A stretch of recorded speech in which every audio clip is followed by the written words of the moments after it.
다양한 분야의 명사를 초청해 삶의 지혜를 들어보는 시간 지혜다락방. 안녕하세요. 저는 아나운서 김미진입니다. 지난 시간에 현대인들의 대표적인 생활 습관병, 당뇨에 대해서 알아봤는데요. 오늘은 구체적으로 당뇨를 잡는 방법에 대해서 알아볼까 합니다. 지난 시간에 강의를 열심히 들으신 세 분께 질문 드리겠습니다. 네. 일상생활에서 당뇨를 잡기 위해서 어떤 생활 습관을 가지면 좋을까요? 네. 저 같은 경우에도 이제 스트레스 받지 않기, 네. 그리고 운동하기. 전 또 운동 강사다 보니까 네. 열심히 운동하는 거. 네. 우와. 와. 네. 저는 이제 커피를 하루에 3잔 먹었었는데 네. 당장 끊을 수는 없기 때문에 네. 일단 커피를 하루에 1잔 정도만 먹으면서 일주일 동안 한번 지내봤는데 네. 죽겠더라고요. 잠이 덜 깨나요? 커피 세게 돼가지고. 커피 너무 먹고 싶어서 힘들었습니다. 네, 맞습니다. 작은 것부터 실천하려고요. 맞아요. 작은 것부터 꾸준히 실천하는 게 중요한 것 같습니다. 이번 시간에는 당뇨를 극복하기 위해서 무엇을 어떻게 먹어야 되는지 제대로 알아보도록 하겠습니다. 신동진 한의사님 모시고 오늘 이야기 들어보도록 하겠습니다. 큰 박수 부탁드립니다.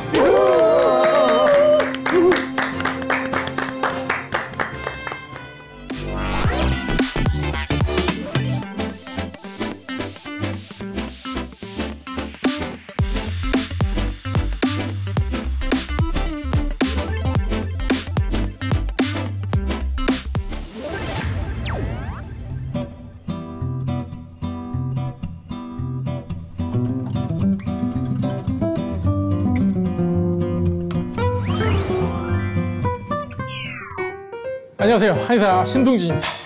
네, 반갑습니다. 좀 드리도록 하겠습니다. 네. 뭐 북방계에 살던 사람들은 주로 뭘 고기. 아유, 그렇죠. 잘 알죠. 고기 많이 좋아합니다. 잘 맞추셨습니다. 네. 남방계는 곡식. 예, 그렇죠. 근데 그것만으로 음식 중독 결정할 수는 없다가 지난주 마지막 멘트였습니다. 오늘 그래서 과연 이 당뇨를 해결하기 위해서 또는 더 크게 생활 습관병을 해결하기 위해서는 내가 중독된 음식을 알아야 되는데 그 음식 중독을 어떻게 알아내는지 그 방법에 대해서 말씀드리려고 합니다. 체형만으로 결정되지 않는다라고 말씀을 드렸는데요. 어떤 음식에 중독되었을지 살펴보겠습니다. 방법은 간단합니다. 그냥 여러분들 식사 일기를 적어보시는 거예요. 아침, 점심, 저녁 일주일 정도만 적어보시면 되는데요. 각각의 칸에 내가 먹었던 음식들을 적으신 다음에 그 다음에 구분을 하셔야 될 게 있어요. 이게 과연 육식인지 아니면 곡식인지. 채소는 제외하고 얘기하는 겁니다.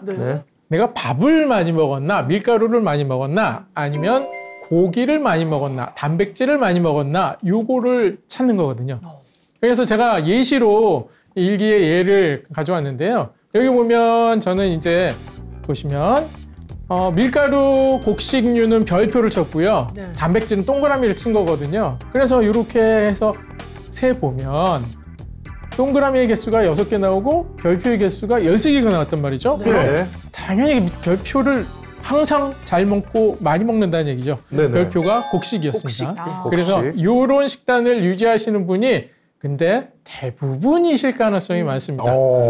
이동엽 씨께서는 고기를 워낙에 좋아하시지만 그래서 다를 수 있겠지만 대부분의 어르신들을 포함해서 주로 이제 저희 어머님 세대에 계신 분들은 다 고기 별로 안 드시잖아요. 밥 드시잖아요. 그냥 국에다가 밥 말아서 드시거나 하시는데 그래서 곡식 중독일 가능성이 매우 크신 거죠. 이것도 번거롭다. 당뇨 환자라면 간편하게 하실 수 있는 방법이 또 하나 있습니다. 뭘까요? 어떤 거죠? 지난 시간에 제가 닭곰탕을 발견하게 된 계기 그대로 하시면 됩니다. 뭐냐면 고기 없이 반찬과 밥만 드셔보시는 거예요. 두부 포함해서 드셔도 됩니다. 그리고 혈당을 재보는 거죠. 그리고 두 번째는 밥 없이 고기만 가지고 식사를 해보시는 거예요. 그 다음에 혈당을 재보는 거죠. 잘 나오는 혈당이 있다? 그럼 그 음식으로 가셔야 되는 게 맞는 거예요. 그 음식을 많이 먹는 게 낫다? 그렇죠. 맞습니다. 지난번에 극단적인 식사법이 아니냐라고 이제 예. 지적을 해주셨는데 극단적인 식사법을 말씀드리는 건 아니에요. 왜냐하면 육식 중독이라고 해도 탄수화물은 영양소로 필요하거든요. 네. 그래서 비율이 중요합니다. 8대 2의 비율, 4대 1의 비율이라고 생각하시면 되는데 대부분의 저희 부모님 때 연배의 분들은 밥을 8을 드시고 고기를 2를 드세요. 예. 네, 맞아요. 고기가 반찬인 거죠. 예. 근데 곡식 때문에 당뇨가 왔다라고 판단이 되면 정반대로 바꾸시면 됩니다. 바꿔 고기를 팔로. 고기를 팔로, 예. 밥을 반찬으로. 야, 근데 당뇨는 고칠 줄 몰라도 집안 그 경제 위기로 오겠는데 고기를 계속 그래 많이 사 먹으면 고깃값이 비싸거든요. 장난 아니거든요. 요즘 그리고 또 물가 많이 올라서. 고기 많이 드시라고 하면 또 걱정하시는 분들 계실 거예요. 아유, 무슨 소리냐. 지금 고기 섭취량이 늘어나면서 대장암 발생률이 얼마나 올라가는데 콜레스테롤도 이런 생각하실 네. 수 있고 콜레스테롤 올라간다고 네. 걱정하시는 분들도 계세요. 맞아요. 예. 예. 그래서 고기를 드신다는 건 예.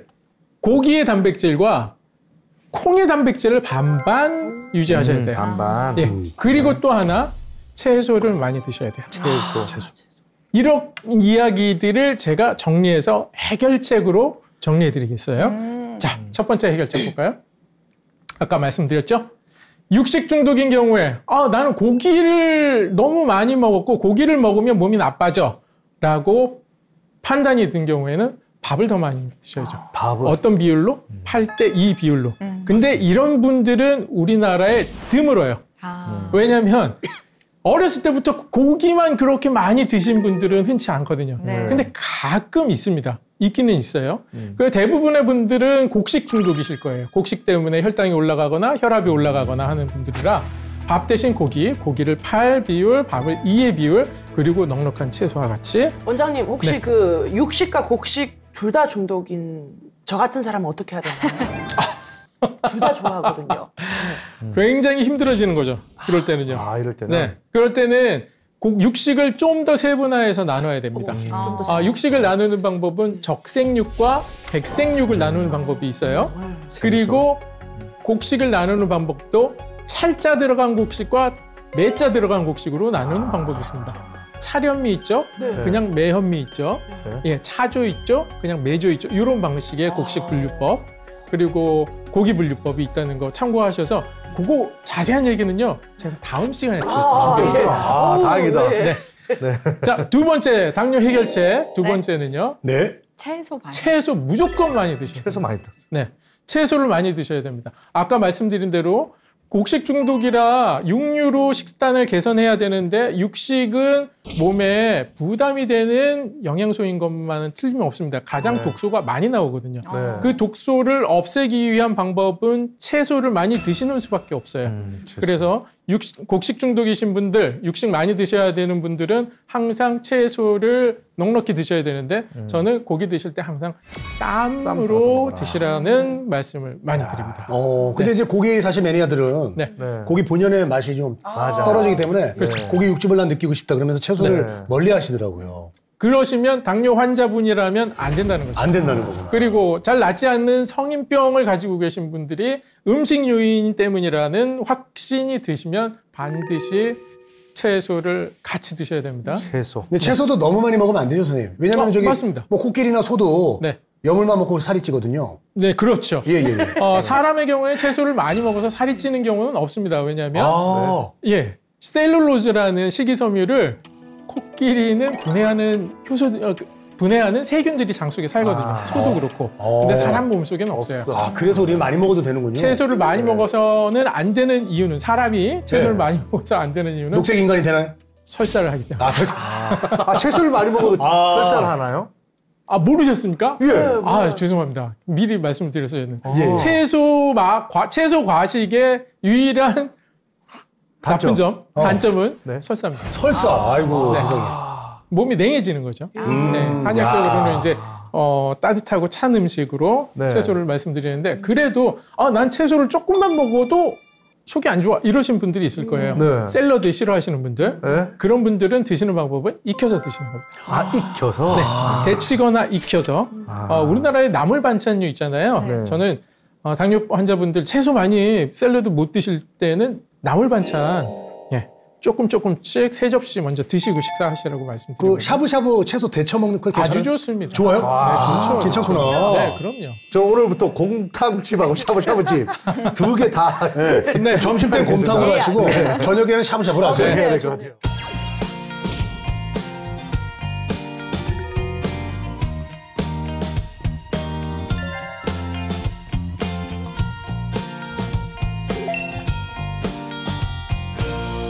자, 2번째 해결책 말씀드렸고요. 3번째 해결책이 있습니다.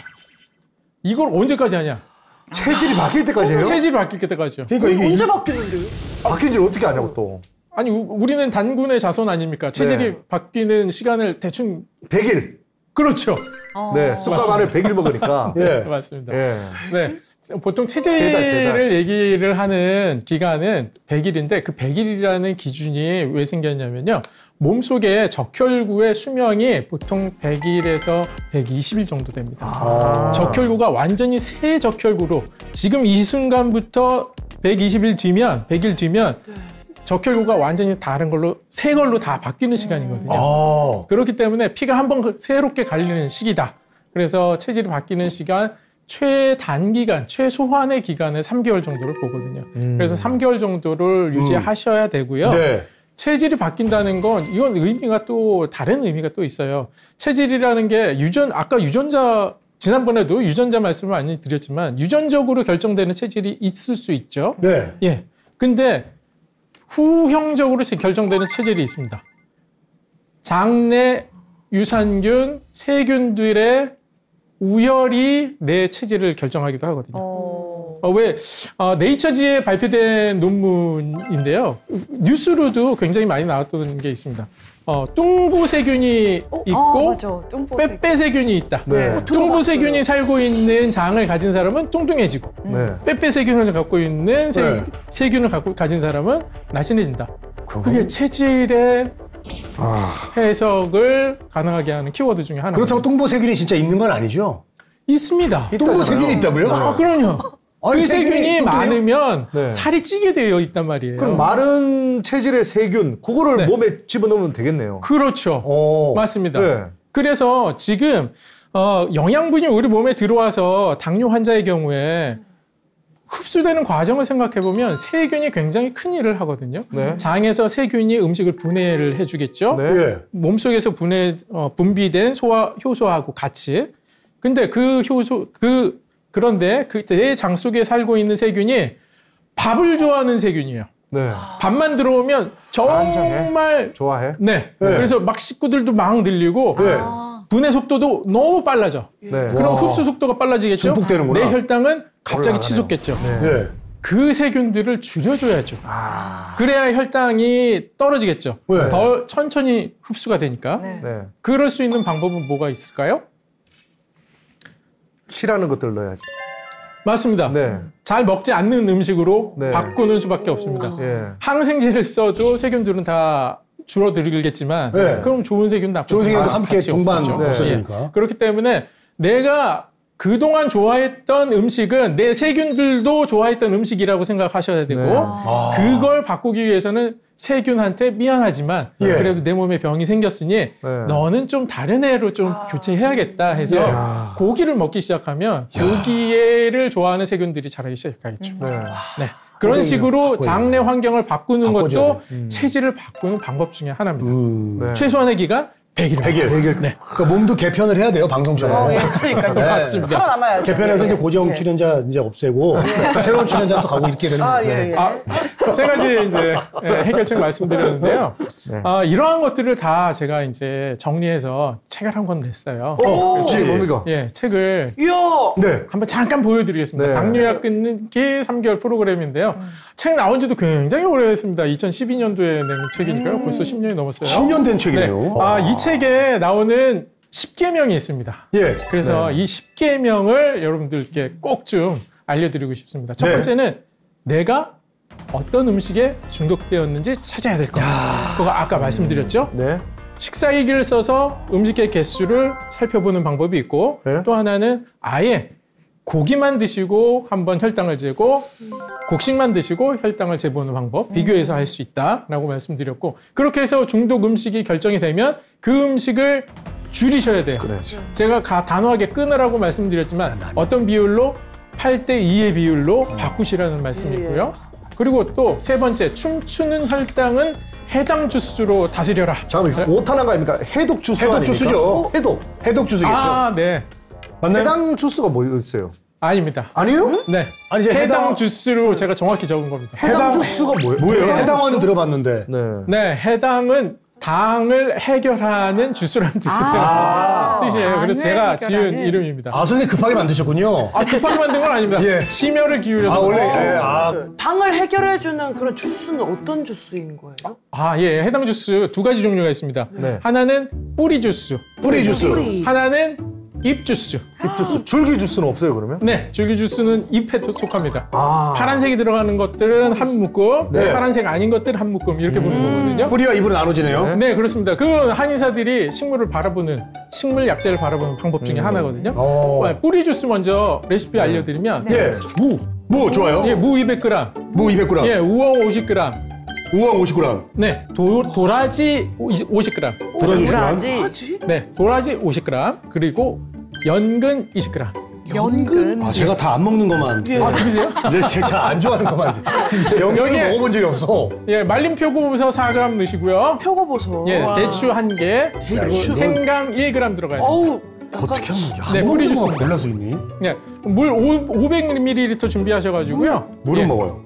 이 재료들을 적당한 크기로 자르셔서 물을 넣고 끓이십니다. 아. 끓기 시작해서 10분 정도 끓이신 다음에 식은 뒤에 갈아서 드시면 됩니다. 아, 갈아서 아, 네. 알아요? 다 같이 먹는 거예요? 네, 갈아서 다 같이 내용물 다 먹어요. 갈아요, 믹스. 그렇습니다. 와우.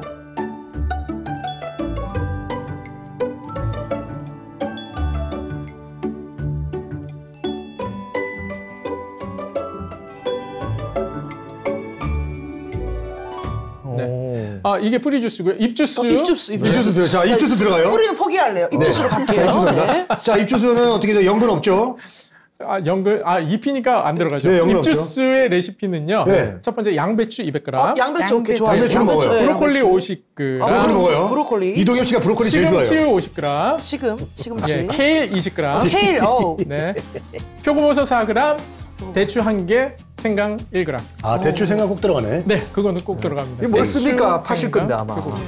네, 이것도 마찬가지로 네. 예, 10분간 끓이셨다가 팔팔 다 끓여가지고 갈아서 갈아서. 드시는 방법인데요. 네. 아, 귀찮아. 음식이 예, 주스긴 한데 네. 당분이 있거나 그렇지는 않아요. 네. 하지만 이 해당 주스를 말씀드리는 이유는 혈당이 춤출 때 이것만큼 좋은 게 없다는 거예요. 오. 예. 아, 천천히 올라갔다 천천히 이렇게 움직이는 혈당도 있지만 정말 롤러코스터 타듯이 이렇게 움직이는 혈당들이 있거든요. 그 혈당 다스릴 때는 이 해당 주스를 식전에 드시는 게 포인트예요. 전. 예. 네. 식전에 해당 주스를 지금 말씀드린 그 용량은 하루 3번 드실 용량이에요. 세 번에 나눠서 드시는 방법이니까. 3번이나요? 네. 하루에 3번. 세 끼 드시는 분들 3번 나눠서 식전에 드시면 식후에 혈당이 춤추는 걸 빠르게 감소시키죠. 잡아준다. 네. 네 번째 갈까요? 네. 음식 테스트로 내 혈당을 올리는 음식을 찾아라인데요. 네. 아니 중독 음식도 찾았고 그런데 뭐 또 음식 테스트로 혈당을 올리는 음식을 또 찾냐? 대표적인 음식 테스트 하셔야 될 게 과일입니다. 과일이요? 맞아요. 당이 많다. 과일은 네. 좋은 거 아니에요? 예. 왜냐면 밥 먹고 나서 저는 먹기 싫다는데도 어머님이 기어이 입에 막 이렇게 쑤시고 넣거든요. 그렇죠. 저도요. 네. 사과하고 네. 배 같은 것들. 그렇게 넣어요, 집 네. 입에. 식사하시고 과일 후식으로 또 드시고 예, 예, 예. 밥 2끼 드시는 거죠. 네. 아, 두 끼나 되는 겁니까? 그럼요. 그게 밥만큼 칼로리가 높아요? 그렇습니다. 예. 당분 양으로만 따지면 많습니다. 그래서 과일 같은 경우에는 참 그 당뇨 환자분들은 인터넷에 검색하는 검색어 중에 당뇨에 좋은 과일 검색하시는 분 굉장히 많습니다. 네. 그러니까요. 그러니까 과일을 어떻게 해서든 내 남편이건 아니면 내 자신이건 자식에게 먹이고 싶으신데 왜냐면 좋다고 하니까 네. 과일을 먹었을 때 혈당이 높아지니까 이게 걱정이신 거거든요. 네. 그러면 안 좋은 건데. 보통 과일은 GI 지수라고 있어요. 혈당 지수라고 얘기하는데요. 혈당이 많이 올라가는 과일과 덜 올라가는 과일을 나눠 놨지만 네. 개인차가 있다는 걸 간과하시면 안 됩니다. 아, 개인차. 네, 개인차가 있어서 어떤 사람에게는 혈당이 잘 나오는 음식임에도 불구하고 어떤 사람에게는 혈당이 확 튀는 음식이 될 수가 있거든요. 예. 그래서 과일 테스트 하시는 방법 알려드리면 우선 한 종류의 과일을 지정해서 준비하시는데 80g 정도 준비하시면 돼요. 눈대중으로 준비하실 땐 보통 크기의 사과 4분의 1쪽 크기가 80g입니다. 그 정도의 양을 준비하시고 식사 때 같이 드세요. 같이 드시고 식후 혈당을 재시는 거예요. 그래서 식후 혈당이 적정하게 나온다라고 하면 그 과일은 나한테 맞는 과일이고요. 네. 80g, 그 4분의 1쪽 먹었는데도 혈당이 200이 넘는다? 그런 분들이 있거든요. 그런 분들은 이 과일은 피하셔야 된다는 거예요. 개인차가 너무 많기 때문에 과일 같은 경우에는 반드시 음식 테스트 하셔야 된다고 말씀드리는 거고. 근데 궁금한 거는 네. 식사 끝나고 나서 과일을 먹어야 되는 거 아니에요? 왜 밥하고 같이 이렇게 과일 드시는 방법 중에 가장 좋은 건 식전에 드시는 거고요. 그 다음 좋은 건 식사 중간에 드시는 거고요. 오. 식후에 드시는 과일이 제일 안 좋습니다. 야, 우리 잘못 먹고 있었네 이때까지. 우리 그러면? 지금까지 다 밥을 밥 먹고 먹고 나서 과일 나오는데. 자, 과일 음료 함께 해요. 이러면서 먹었거든요. 밥을 먼저 다 드시고 나서 과일이 나오면 과일 남기는 경우 거의 없습니다. 네. 과일 먼저 드시고 나서 식사를 하시면 밥 좀 남겨요. 남길 가능성이 더 예, 많아요. 조금 있죠. 네, 맞습니다. 그런 이유이기도 하고요. 네. 혈당을 놓고 봤을 때도 단 거는 앞에 드시는 게 더 낫습니다. 그 우리가 브릭스라고 그래가지고 당도 측정하는 거랑 상관없는 거예요? 그것도 상관이 있죠. 당도가 높은 것들은 항상 높습니다. 그래서 개인차도 있지만 그 개인차를 극복하고 항상 높게 나오는 과일들 3가지가 있어요. 네. 딸기. 딸기는 좋은 과일. 아, 좋은 거예요? 포도. 딸기 좋대. 포도. 아주 부드러운 과일입니다. 배, 포도는 배. 중간 정도고요.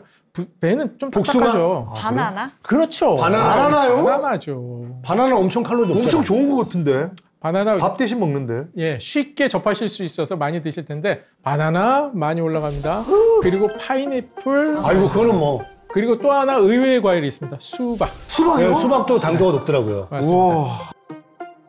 이렇게 3가지는 우선 기본적으로 높은데 특이한 건 이 3가지 드셔도 혈당이 잘 나오시는 분들도 있다는 겁니다. 그럼 이거는 그래서 뭐 과일 같은 경우에는 당뇨 테스트를 해야 환자분들이라면 되는구나. 무조건 다 혈당 테스트 해봐야 하셔서 아. 예, 리스트를 적어 주셔야 됩니다. 네. 자, 5번째 십계명 보겠습니다. 음식 중독별로 운동 매일 하라인데요. 결국 운동을 매일 해야 되는데 그 운동에는 2가지 종류가 있지 않습니까? 하나는 근력 운동, 네. 하나는 유산소 운동. 네. 예, 유산소 운동은 근육을 올릴 수가 있죠. 네.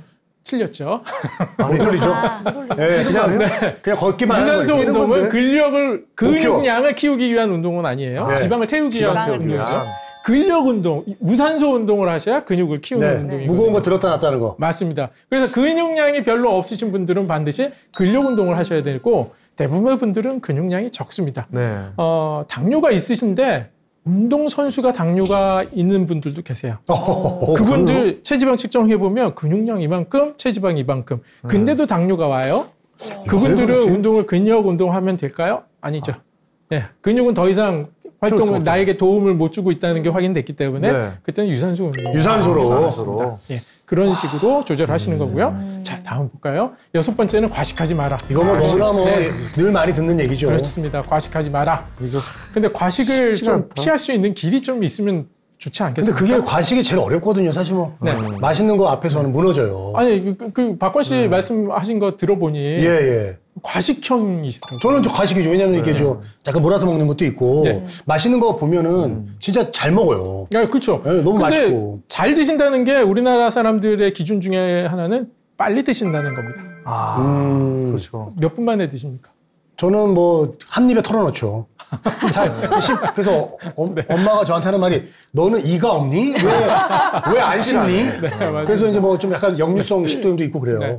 과식을 피할 수 있는 식사 방법 중에 하나는 15분을 견뎌야 합니다. 15분을 견뎌라. 15분만 견디면 과식 식사량을 조절할 수가 있습니다. 그 이유는 우리 위장에 음식이 들어가잖아요. 네. 15분 뒤부터 포만감을 느끼게 해주는 호르몬이 분비되기 시작해요.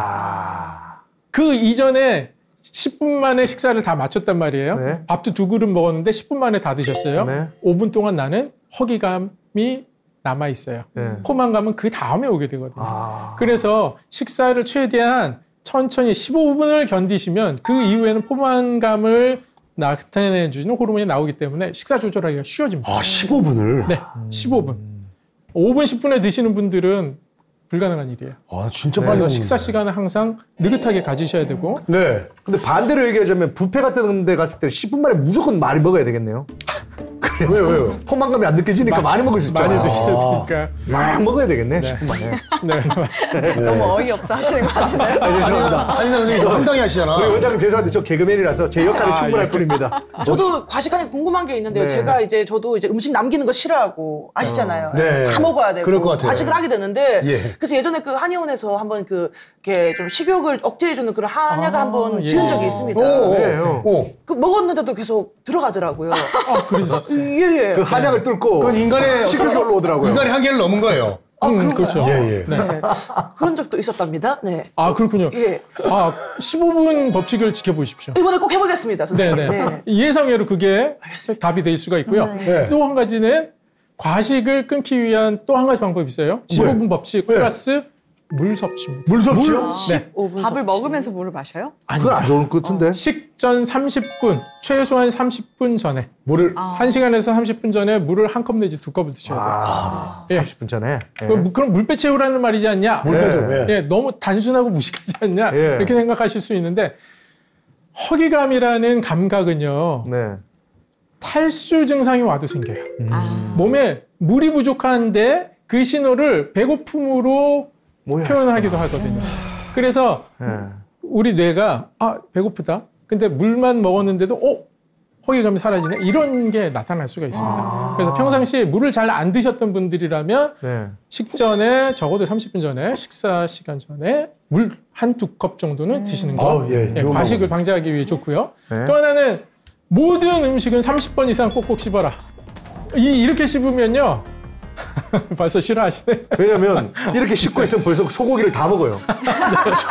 다른 사람들이 근데 이제 꼭꼭 씹어 먹으라 말은 이게 참 좋은 말인데요. 이게 제가 어렸을 때 어른들이 저를 좀 이렇게 어떻게 보면 안 좋게 만들었어요. 왜냐면 밥 먹을 때 소리 내지 말라는 거예요. 그 소리를 내서 먹는 게 되게 나쁘다고 하시는 거예요. 그래서 조용히 먹으려고 하다 보니까 내려면 삼키게 되더라고요. 그래서 저 씹는 거랑 그래서 씹어 먹으면 자꾸 소리가 나요? 쩍쩍쩍 소리가 나요. 그래서 어머님이 어른들이 특히 할머니가 밥 먹을 때 조용히 먹어야 돼 이렇게 한 거예요. 그래서 제가 이렇게 버렸어요. 지금 원망스럽네요 어른들이 갑자기. 가서 연상 편지 엄마한테 욕 한번 하세요 그러면. 엄마한테 욕을 하라고요? 이 사람이 이건 큰일 날 사람이구만. 지금도 밥을 차려주시는 분이야? 네. 그러니까요. 지금도 빨리 드시면 흐뭇해 하시겠어요, 어머니께서. 근데 생활 습관을 조금 개선을 할 필요가 있으신데 이 30번의 법칙이 또 있습니다. 이유는 30번 꼭꼭 씹는 거, 30번을 모두 다 꼭꼭 씹으면 치아가 안 좋아져요. 그래요? 예. 10번 정도는 처음에 꼭꼭 씹으시고요. 그다음부터는 껌 씹듯이 잘근잘근만 씹어주시면 돼요. 그건 무슨 말이냐. 침이 많이 분비되도록 한 뒤에 삼키라는 얘기거든요. 그럼 위가 부담 가지 않겠네요. 한 번도 안 해보셔서 이게 어떤 느낌인지 어떤 난관이 있는지 모르실 것 같아서 말씀을 드리면 30번 정도 씹다 보면요.